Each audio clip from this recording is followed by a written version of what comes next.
Read the entire text of the law. Actually, this is the first time I've gotten a copy of it. So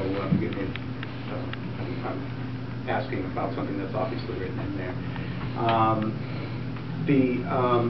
The law doesn't actually make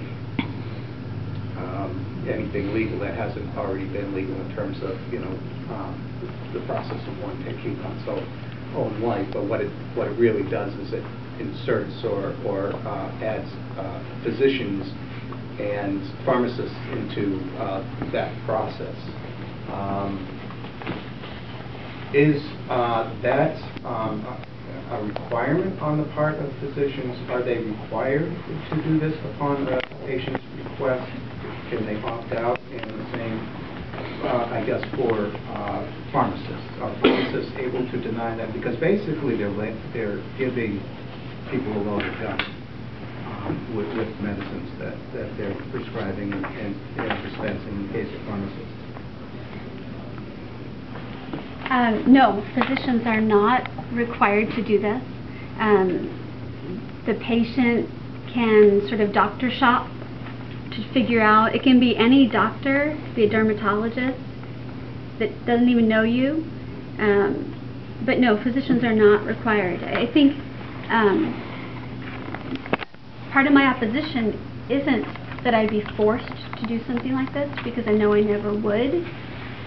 But I care about my patients.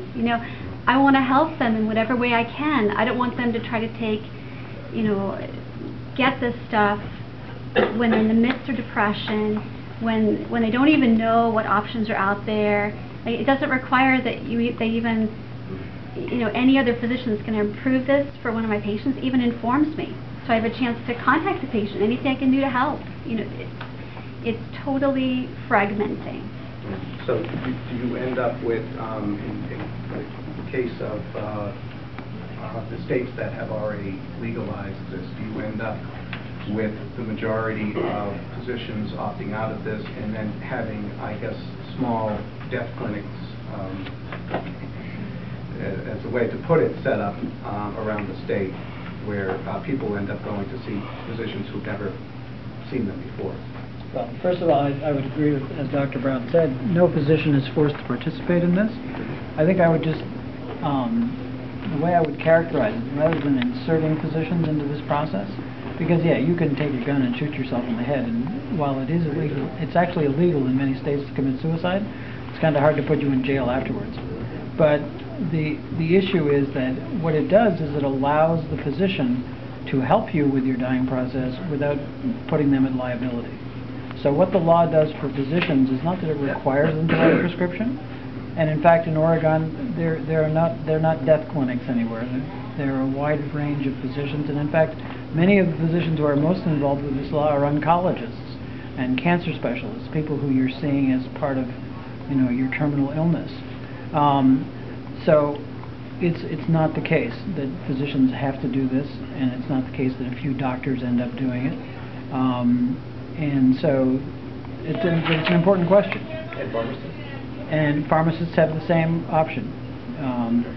And in fact, as you will read if you read the law more carefully, in fact, if someone causes this to happen in a facility where the physician who doesn't want to participate is, practicing, that person can take the other physician or other practitioner to law.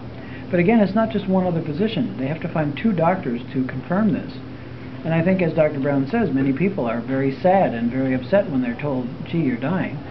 But that's not clinical depression. Clinical depression is a distinct psychological, psychiatric condition that doctors know how to recognize, and they know to refer someone to the appropriate specialist if that's the case, and that's true with this law. So even if someone went to a dermatologist who was down the street from Dr. Brown and, tried to go around her, if that dermatologist recognized that the person was also depressed, he or she would be forced to refer them also to a psychologist or a psychiatrist.